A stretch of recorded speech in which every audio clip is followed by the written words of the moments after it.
탈원전 정책이 2023년 북한의 대한민국의 난방비 배란을 드러냈습니다.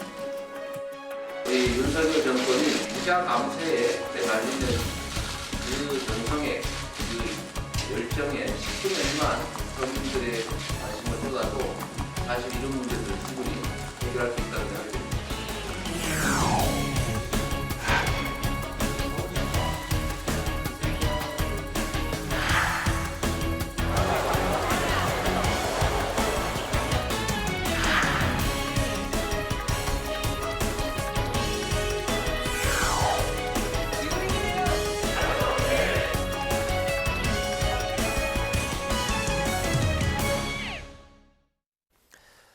네, 이번 시간은 뉴스앤 파워 인터뷰 코너입니다. 통계청에 의하면 지난달 전기, 가스 등 연료 물가가 1년 전보다 32%가 올랐다고 하는데요. 연료비 폭탄, 2월이 더 무섭다고 합니다.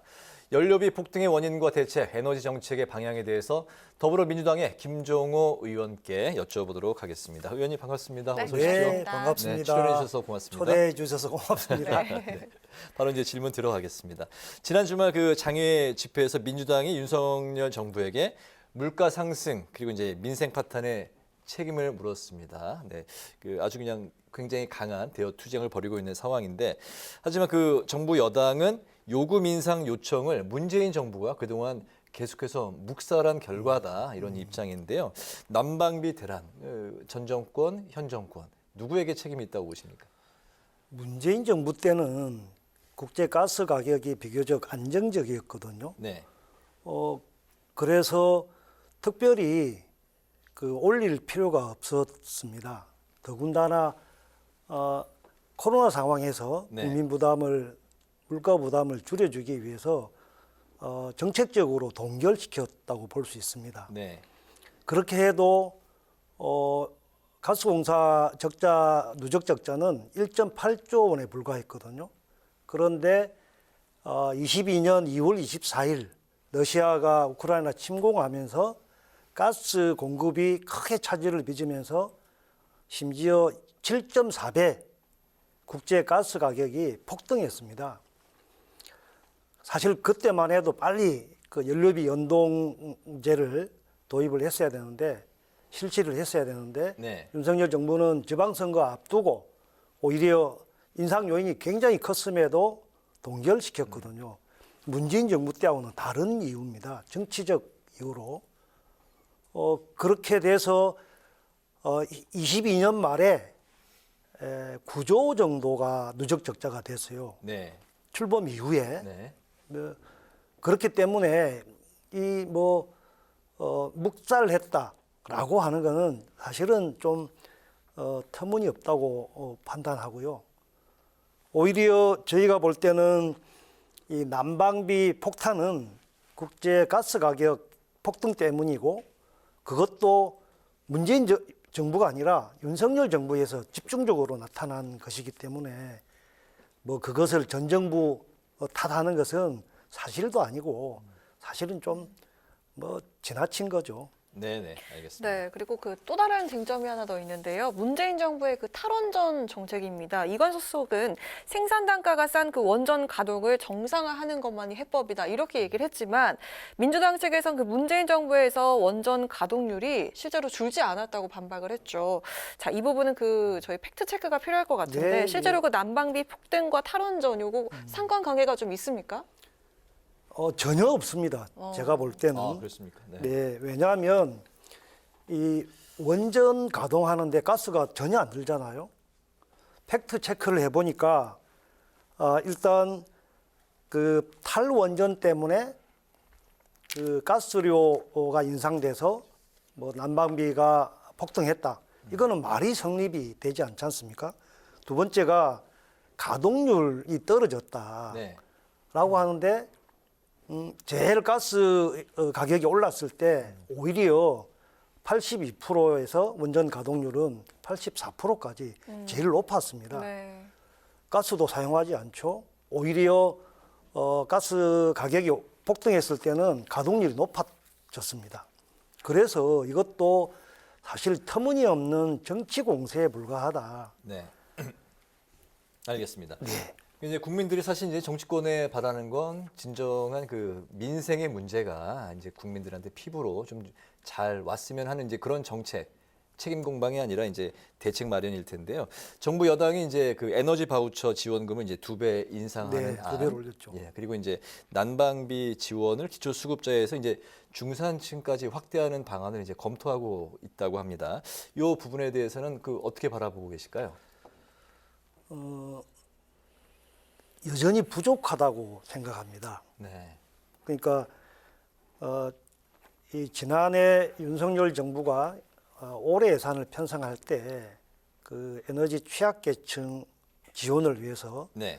에너지 바우처 예산을 대폭 줄였습니다. 21% 줄였고요. 금액으로는 400억 정도 삭감했습니다. 그러니까 에너지 약자층이 지금 이 겨울이 더 매섭게 느껴지는 그렇죠. 네. 거죠. 늘려야 하는데 오히려 깎았으니 지금 와서 에너지 폭탄이 터지고 여론이 악화되고 또 우리 민주당이 적극적으로 에너지 물가 지원금을 7.2조 핀셋 추경을 하자고 제안을 하니까 부랴부랴 이제 뭐 대책을 내놓은 건데 이거는 일종의 병 주고 약 주는 격이다 이렇게 생각을 하고요. 문제는 이게 이 정도로 그치지 않는다는 겁니다. 2월에 더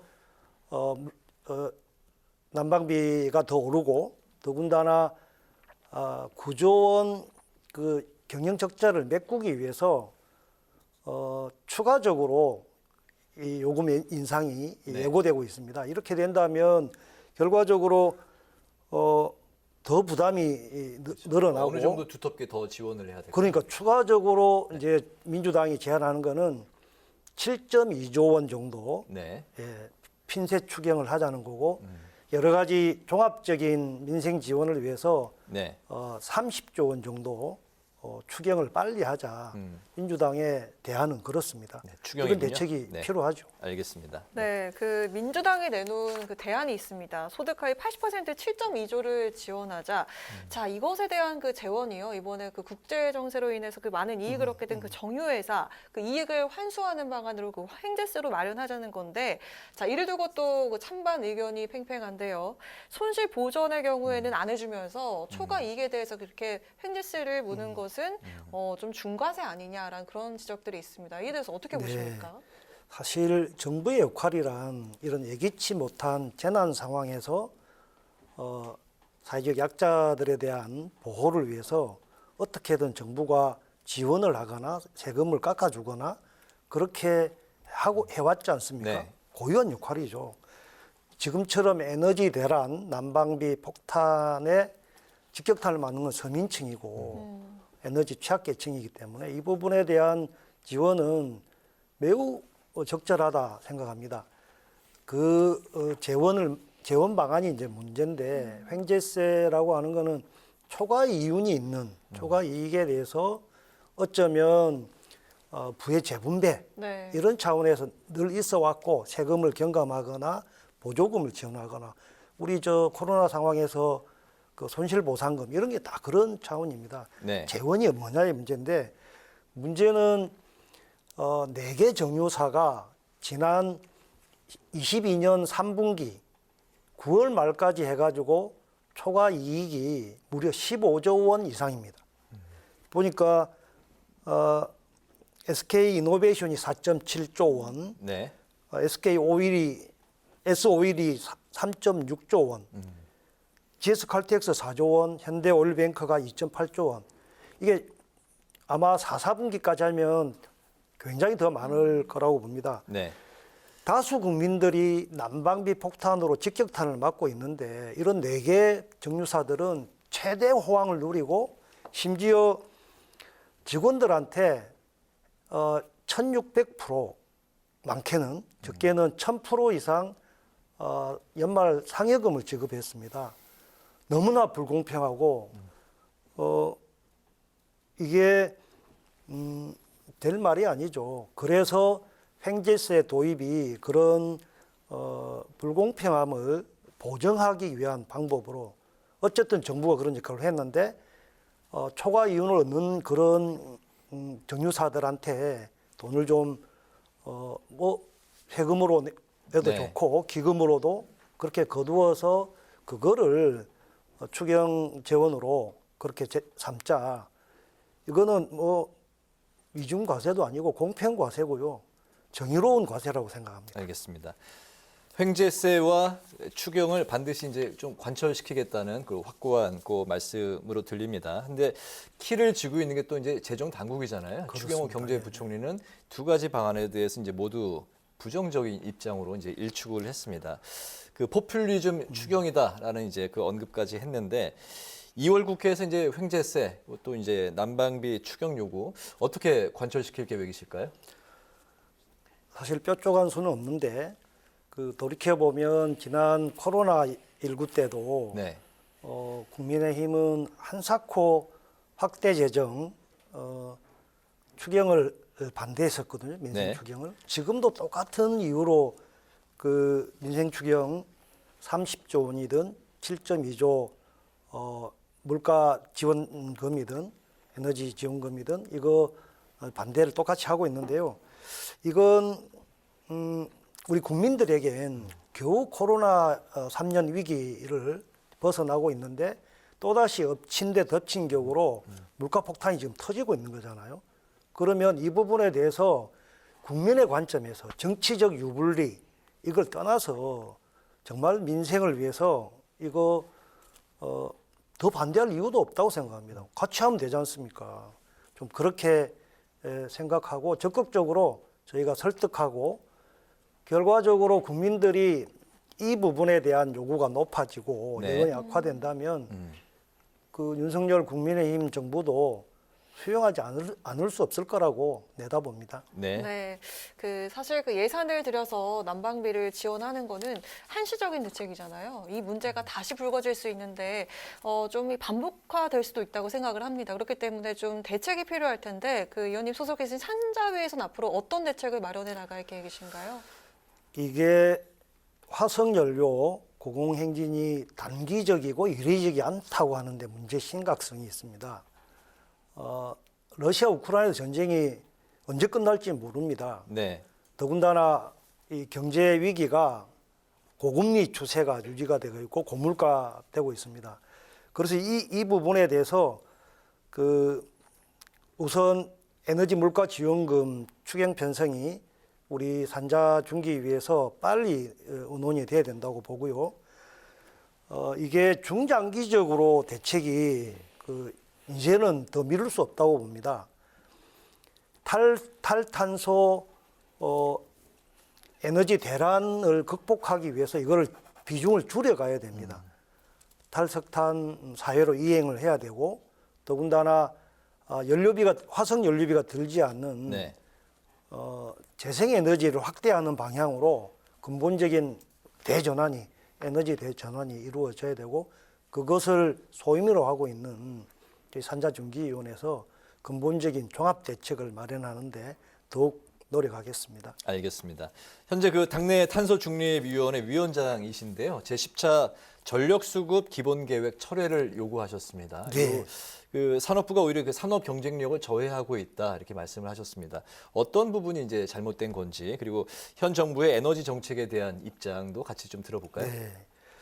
지금 세계는 급격하게 기후 위기 대응을 위해서 탈탄소 사회로 전환해야 된다. 네. 그리고 이산화탄소 배출이 안 되는 재생에너지로 전환해야 된다. 이게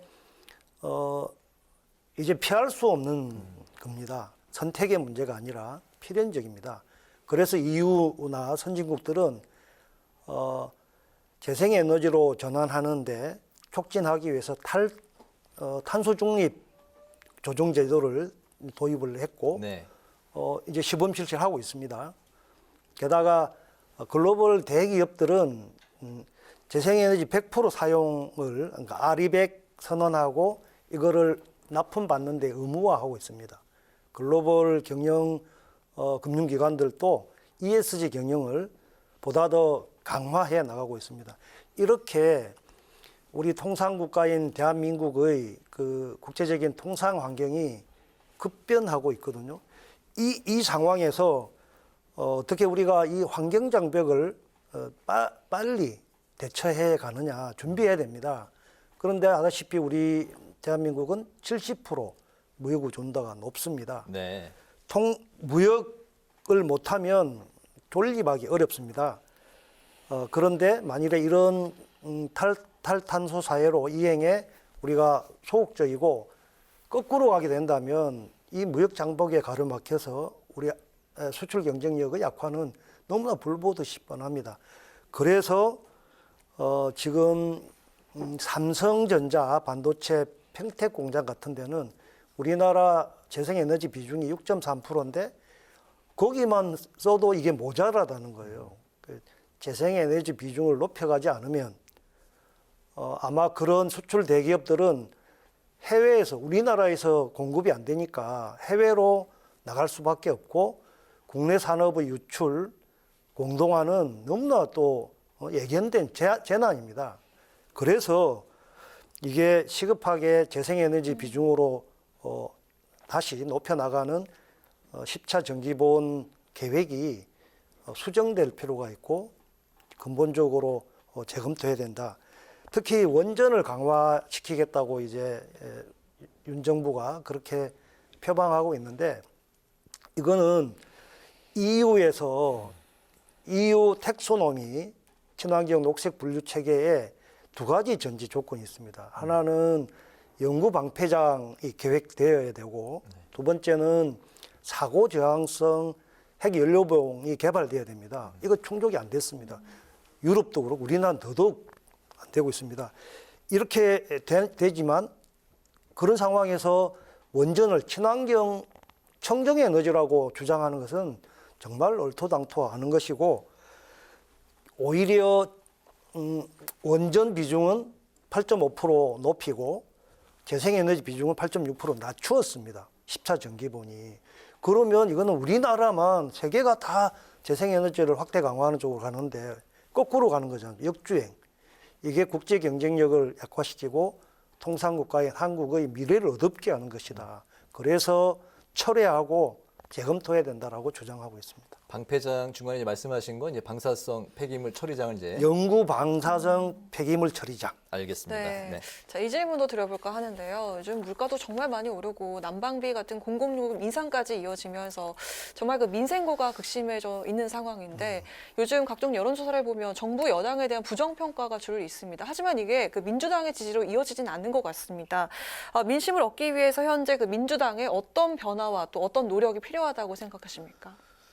그 출범 8개월이 이제 갓 지난 윤석열 정부 국정 지지도는 부정평가가 시종일관 50% 60% 넘은 적도 있었잖아요. 네.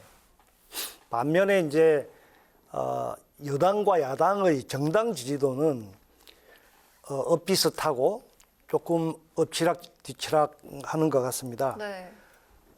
지금까지 역대 대선에 패배한 야당이 허니문 기간에 이 정도로 비슷한 그 정당 지지율은 유례가 없다고 전문가들이 지적을 하고 있습니다.